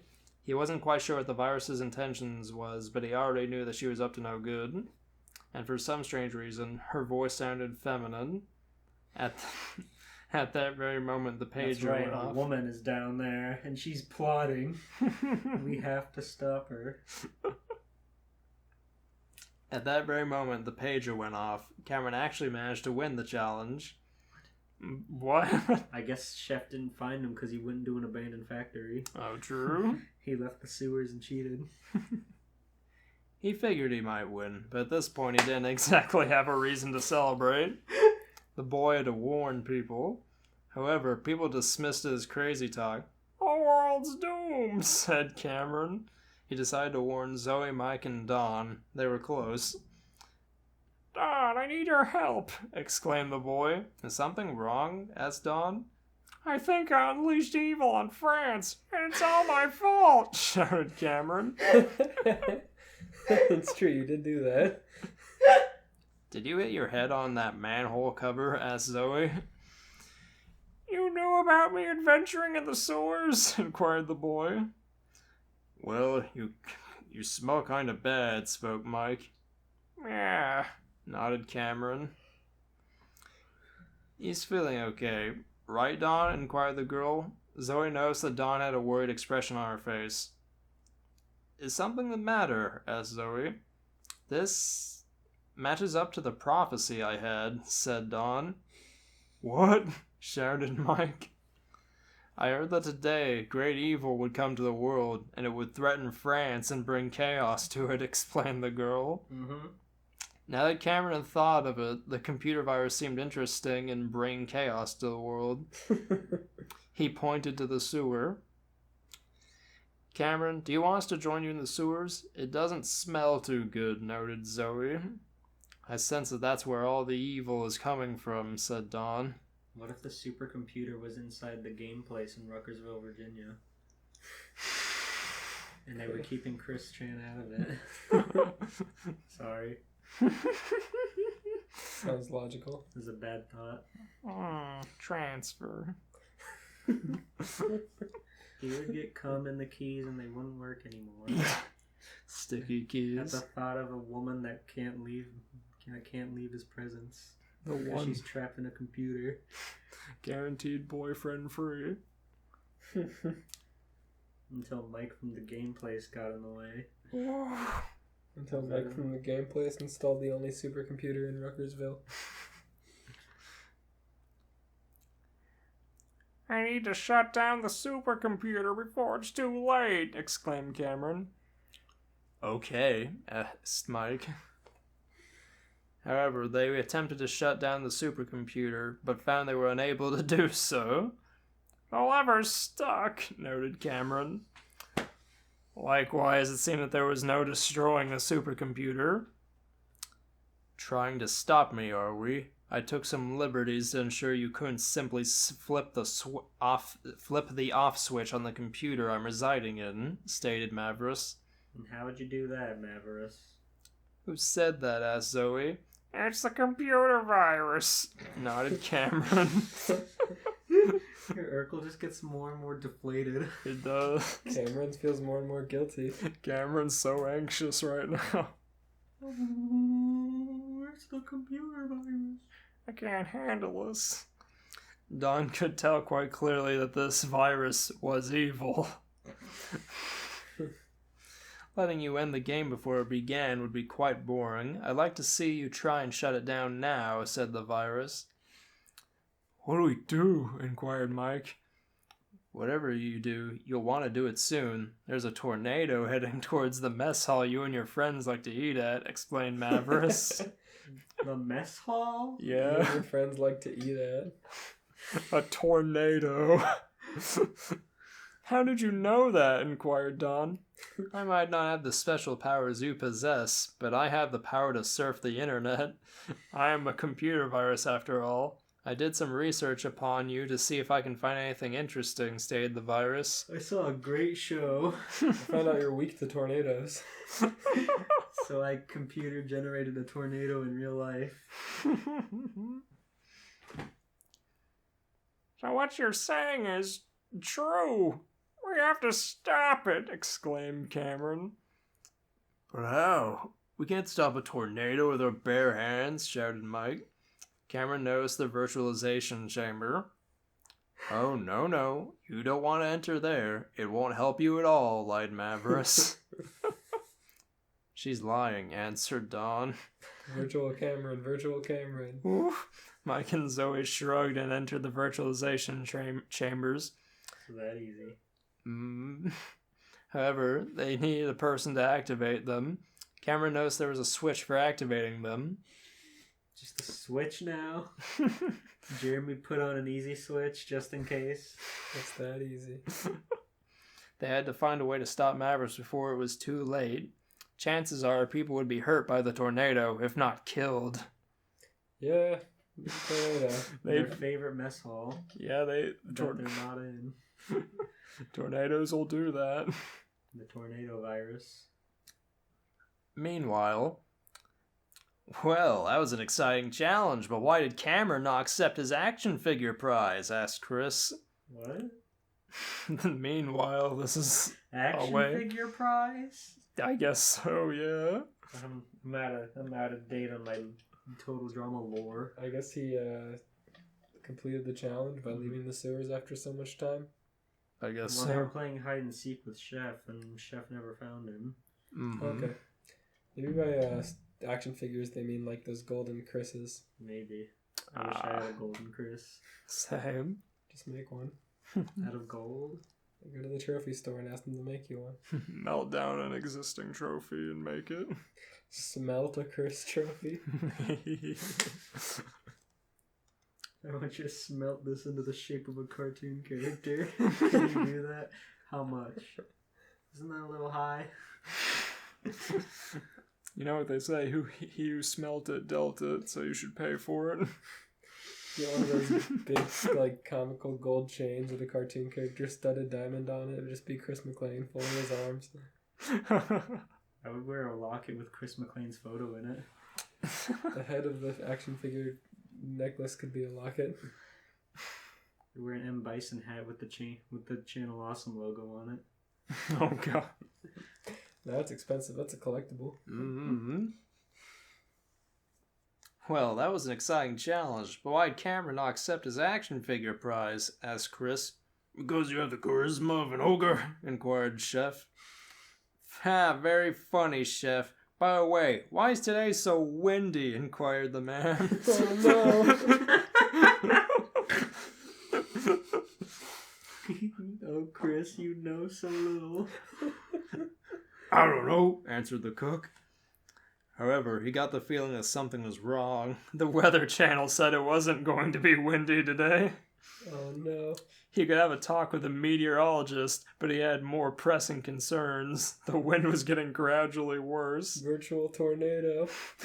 He had a bad feeling in his spine. Perhaps it would be best if they found shelter. Perhaps they should use the mess hall. Oh, no. You know so little. It seemed as good a choice as any. At least he thought it was a good choice. However, he knows something strange. 4 of the contestants were missing. I'm gonna cry if Chris McClain gets swept up in a tornado. Where were they? Hopefully, they would be alright. They built an entire replication of Camp Wawanakwa inside the middle of France. They have the mess hall, the cabins, the outhouse. They rebuild the campgrounds but keep it decrepit.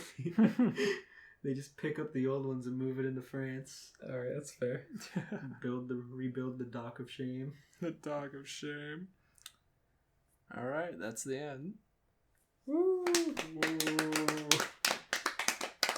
We didn't see any Code Lyoko characters. We did. We heard of them. We didn't see them. Xana was Oh wait, no, yeah. Ulrich and Odd did have an exchange. Where Ulrich passed the blame to somebody else. Odd did. Odd wiped his hands. God. I give that story a not as interesting villain out of an interesting villain. I give that story a virtual rat tattoo on Xana's forehead. I give that Chris McClain not using the right weather station. He's using the little Channel 3 weather channel. He's just using Google Weather. God. Code Lyoko is so funny. His winds look crazy, but my Google Weather app is telling me that it's not anything. Why is it so windy today? I better go down to the mess hall. I'm hungry. I want to eat some sloppy joes. For real, I love Code Lyoko. It's one of my favorite shows legitimately, and you can watch it for free on YouTube through the officially uploaded YouTube channel. I'd say it's worth your time. The English dub is very, very goofy, so you'll be in for a lot of laughs, but the narrative as it goes on gets legitimately good. So I recommend that to you. I also recommend that Steven tells us what he wants to do for the next episode. And our new topic for next week is Five Nights at Freddy's. Didn't we do that already? Did we? We can do it again. Let's see. There's like a million Five Nights at Freddy's. Up to you guys. Let's do it. Okie doke. Five Nights at Freddy's Part 2. Part 2. I think the last one we did with that was like the human Spyro one, where he had like the football field he like built himself and the... All I remember is the one with Sans dating the like obscurest of the bear animals. I know we've had stories with Five Nights at Freddy's, but I don't know if we've done like a straight up Five Nights at Freddy's one. I'm pretty sure Chris McClain was in our very first thumbnail. That's nostalgic. Hell yeah. The good old Sans as part of the season. Yeah, I don't see a... No, keep going up. There you go. There we go, okay. Five Nights at Freddy's Part 2 then. Five Nights at Freddy's. Yeah, I remember loving that thumbnail. Yeah, that one had the Crash Bandicoot one where they tried to play a prank on Cortex by making him think they killed Crash, and then they're gonna kill him. And Crash spoke English. The Five Nights at Freddy's one where freaking, maybe it was Crash, maybe it was Human Spyro. I think it was Human Spyro. He wanted to play football, so he cleared an entire like forest. He like deforested an entire portion of the land. Oh my god. To play football. That was so strange. That was awesome. Alright. I guess that's going to do it for this episode. Thank you guys for listening. Remember to keep track with us on YouTube and Spotify. We upload every other Friday. You can always catch us there. We'll be bringing you new episodes every other week. That's twice a month, given a month as a normal month and not a weird one. Whatever.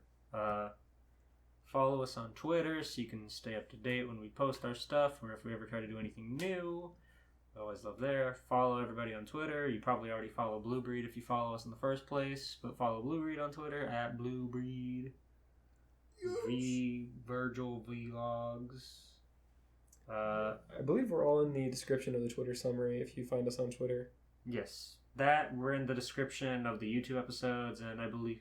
Oh, no, we changed that. Our Twitter banner is pretty fucking sick, though. Check that out. It's true. That's it. We'll be back again in 2 weeks. We're still fighting through this whole COVID-19 corona nonsense. So make sure you stay indoors, wash your hands. If you're going out, try to protect yourself. Try to protect the people around you. Stay safe. Stay safe. Stay moist. Stay hydrated. I'm very dehydrated right now, I gotta say. Same. Consider a cool, refreshing diet soda. No. Right you are. Steven's gonna drink the whole... Oh, he's just taking a sip. I thought you were gonna drink the whole bottle. Steering wheel in can. your left hand, soda in your right hand.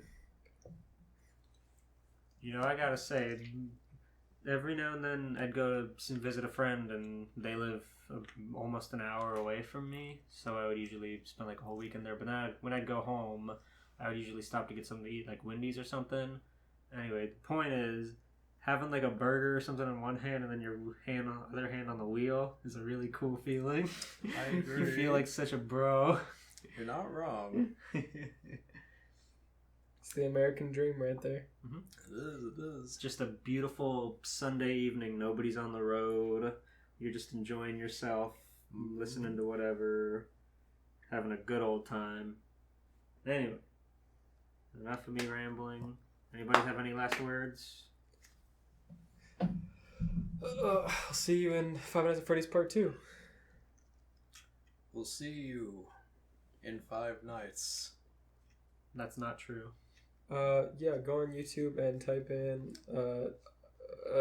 Well, there are the 2 bonus nights.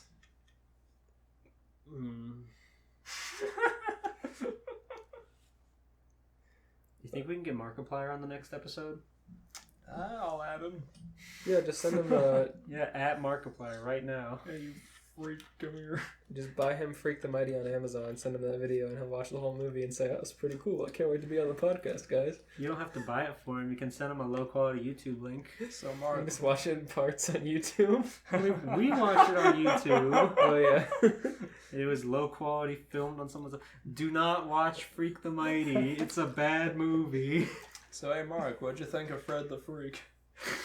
Stop calling him that. Fred the Freak is a better title. We were supposed to have buried this long ago. If I ever have to watch the movie again, I'm gonna lose my mind. You're the one who keeps bringing it up. Yeah, hopefully other people watch it. I'll make a 30-minute YouTube poop of that movie. That'll be a good summary. Okay. I'm muting the mic. Good night. Good night.